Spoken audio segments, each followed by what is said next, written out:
Hey, welcome back to the second of a series of 3 videos on the Catholic Church's teaching on contraception called How Can Birth Control Be Wrong? This is part 2 of 3. In the first part, I talked about the scriptural foundation for this teaching and answered a couple of initial objections that most people have to the teaching. I mean, contraception is just so embedded in our culture. It's presumed to be a wonderful blessing. And if you're opposed to it, you have to be either a crazy Catholic or so badly a Puritan that your vision of sex is that it's dirty and that you need to have less of it. And therefore, you need contraception to remind you of how icky it is. Well, the opposite is true. There's no higher, more exalted, healthier, wholesome, balanced human appreciation for sexual intercourse than in the teaching of the Catholic Church. The Church, as I mentioned in the first video, is scriptural in urging her children to just do it, starting in Genesis chapter 1, verse 27, with the be fruitful and multiply commandment from God. That's really the first commandment. So Catholics are pro-sex, pro-erotic union, pro-2-in-1 flesh. We believe that fertility is a great gift and that God's plan of the 2-in-1 flesh union that literally becomes a 2-in-1 flesh with the presence of the child is at the heart of marriage. That if you don't have the capacity for the sex act, you can't be married in the Catholic Church. You can love another person. You can be in love with someone who has some physical impediment to completing the sex act, which is ironic because the side that wants to forward and favor sexual license, people of liberal progressive nature, they want to take the definition of marriage and turn it into an emotional bond. And Catholics insist, yeah, it's emotional, but it's also sexual. You can love your wife, you can love your boss, you can love pizza, you can love your dog, you can love country music, you can love opera, you can love your coworker. But only in the love of your wife in marriage is that note of sexual union present. That's the one thing that characterizes the marital relation. The relationship is the ability to have sexual relations. So this is a major point of misunderstanding. And half the battle for Catholics is telling people what is not true about what the Church teaches. So I thought I would, in this video, talk about the natural law. In 1968, on July 25th, when Paul VI released his encyclical, the long-awaited and much reviled and mostly ignored Humanae Vitae, which is only 31 paragraphs long. I highly recommend you check it out. I'll put another link below. He appealed to the natural law, not so much scripture, but to the natural law. Here are his exact words. This is from the opening paragraph number 4 of Humanae Vitae. Let no one of the faithful deny that the magisterium of the Church is competent to interpret the natural moral law. For it is indisputable, as our predecessors have often declared, that when Jesus Christ imparted his divine authority to Peter and the other apostles, and sent them to all nations to teach his commandments, he established those very men as authentic guardians and interpreters of the whole moral law, that is, not only the law of the gospel, but also of natural law. For natural law, as well as revealed law, declares the will of God. Thus, faithful compliance with natural law is necessary for eternal salvation. So you have to obey the natural law. Now, what is the natural law? Natural law sounds kind of lofty and philosophical and a bit abstract, but it's actually very down to earth and practical. The natural law does not refer to the patterns of atoms or the migration of moose. Is it meese? No, moose, or the traveling structures of the stars. Those are the laws of nature. The natural law refers to what rational beings like you and me must do to perfect our natures. Unlike rabbits and ferrets and worms, we can choose virtue or vice. We can grow in character, or we can grow into monsters. So the natural law is found in our conscience. Jay Budziszewski says it's the thing we can't not know. Everyone, unless their conscience is completely destroyed by bad formation or drugs or mental illness, we all have an innate sense. Do this because it's good. Avoid this because it's evil. That's the natural law at work in the depths of our hearts. Here's a few examples of recent church teaching on the role of conscience and natural law, and then we'll apply it to contraception. So this is the Declaration of Religious Freedom, Dignitatis Humanae. It is in accordance with their dignity as persons, that is, beings endowed with reason and free will, and therefore privileged to bear personal responsibility, that all men should be at once impelled by nature and also bound by a moral obligation to seek the truth. Back to Dignitatis Humanae number 14, and Pope Paul builds on this in section 4 of Humanae Vitae, which I just read. For the church, by the will of Christ, is by the will of Christ, the teacher of the truth. It is her duty to give an utterance to and authoritatively to teach that truth which is Christ himself, and also to declare and confirm by her authority the principles of the moral order which have their origins in human nature itself. Gaudium et Spes number 16. Man discovers this law of God in the depths of his conscience, and that this law summons man to love good and avoid evil. So our conscience is the truth whisperer. It urges us, if you want to do this, you're going to perfect your nature. You're going to be happy. You're going to be content because you're acting in accord with your nature. So if you do these things and avoid doing those other things, which we call sins or vices, you are shaping your character day by day, minute by minute. Turns out our grandmothers were right.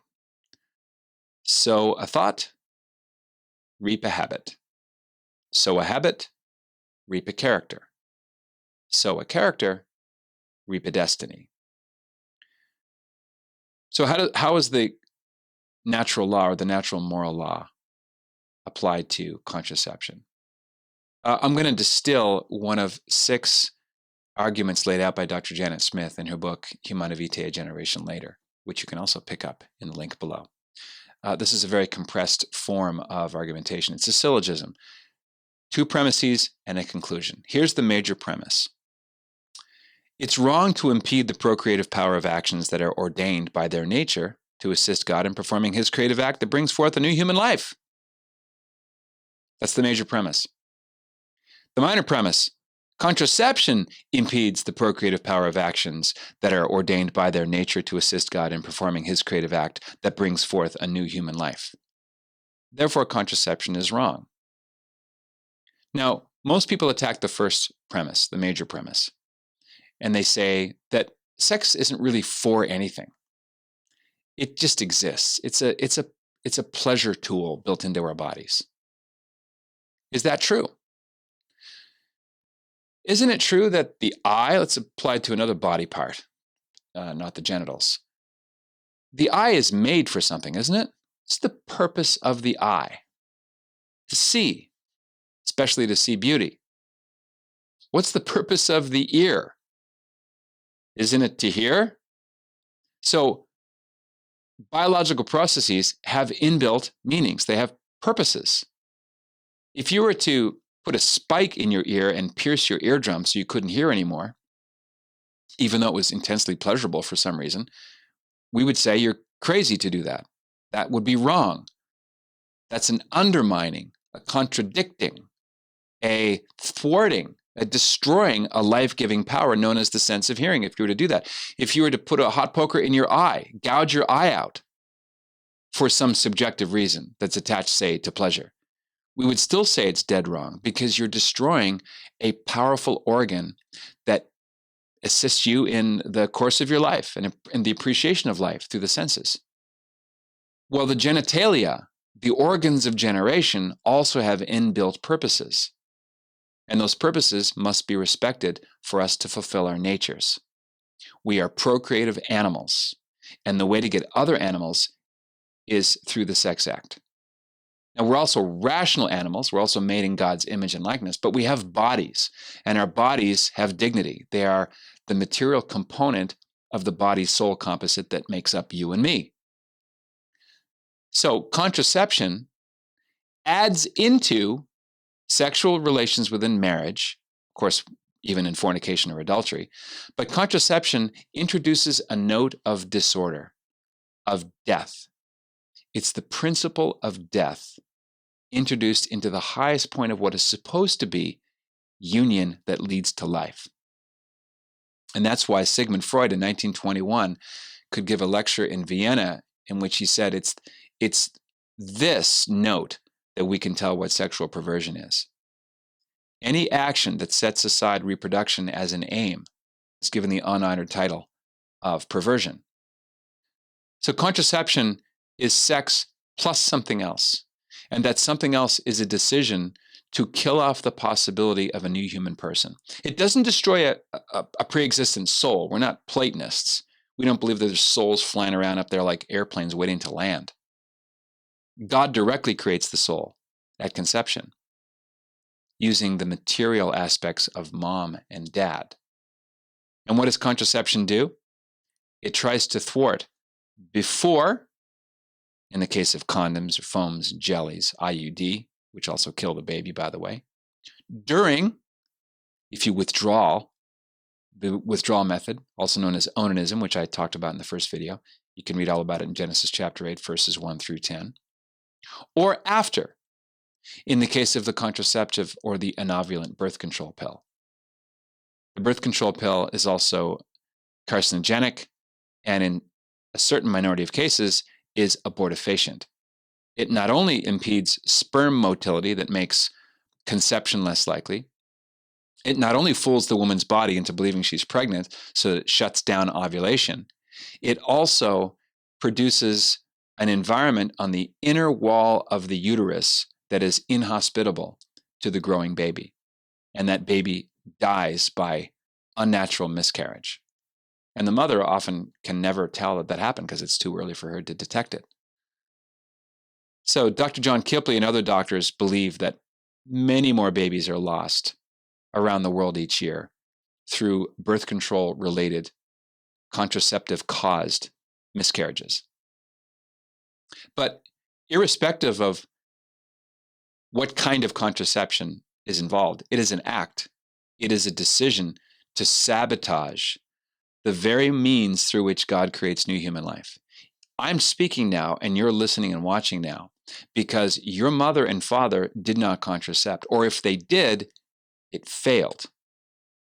So under the natural law analysis, contraception is likened to anorexia nervosa or bulimia, in which you eat, which is respecting the natural end of nutrition, but then you do something else to vomit, to contradict the purpose of eating and nutrition.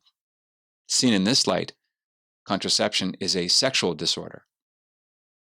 You want to drive your Lamborghini or your Ferrari or your Toyota Corolla, in my case, you have to put gasoline in it.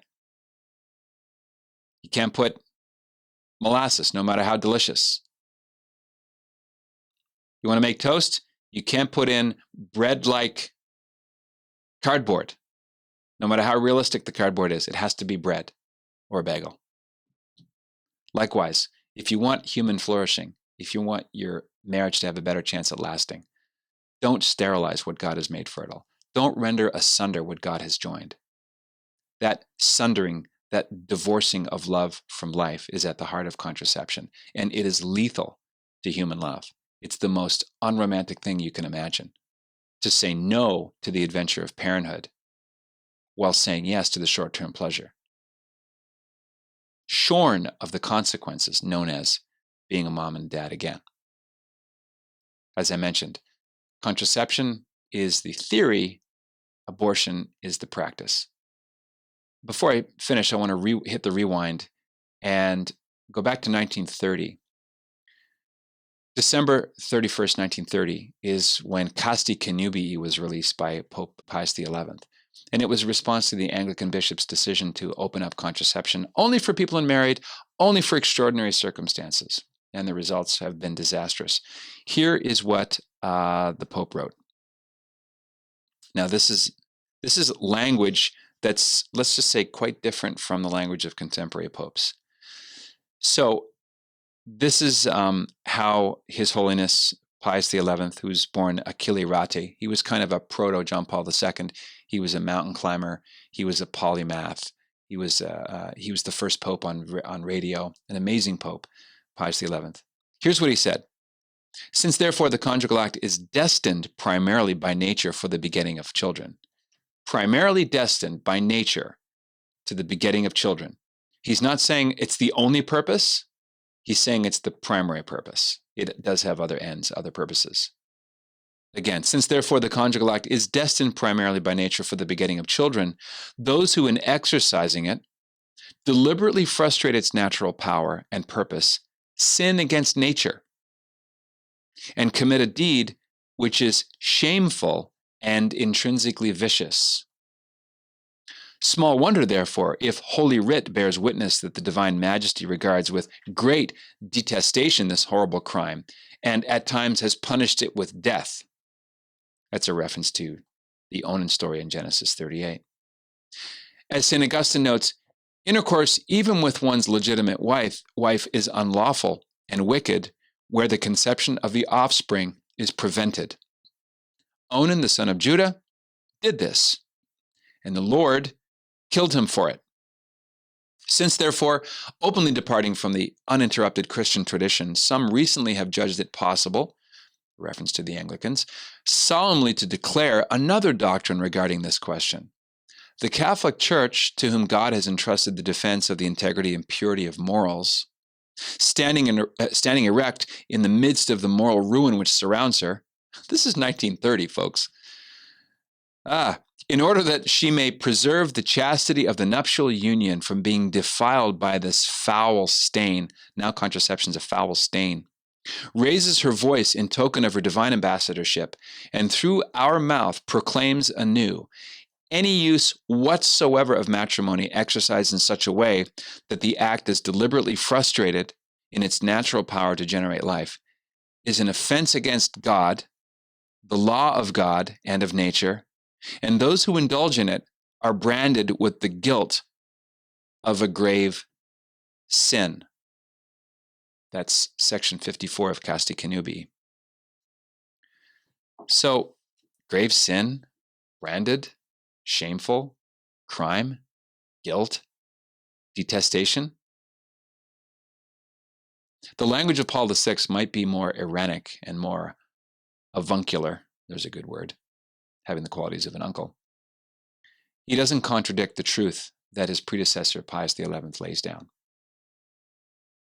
Couples who use natural family planning, the avoidance of intercourse on fertile days, and the renewal of marriage on infertile days have a much higher rate of marital longevity and success and a much lower divorce rate. We'll talk about that in the next video, part 3. Hope you enjoy this. Love to hear your comments. I was once a dissenter, so I know all about objections to the teaching. Put your comments below. If you think this is just a complete crock, I'd love to hear why that is. And I hope to connect with you inside Coffin Nation. Check out coffinnation.com. This is the kind of thing we talk about constantly in this woke world of the fundamentalist religion of secularism. So join us on the inside. Click that link as well.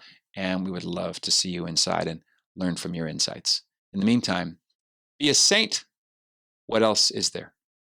See you next week for part 3.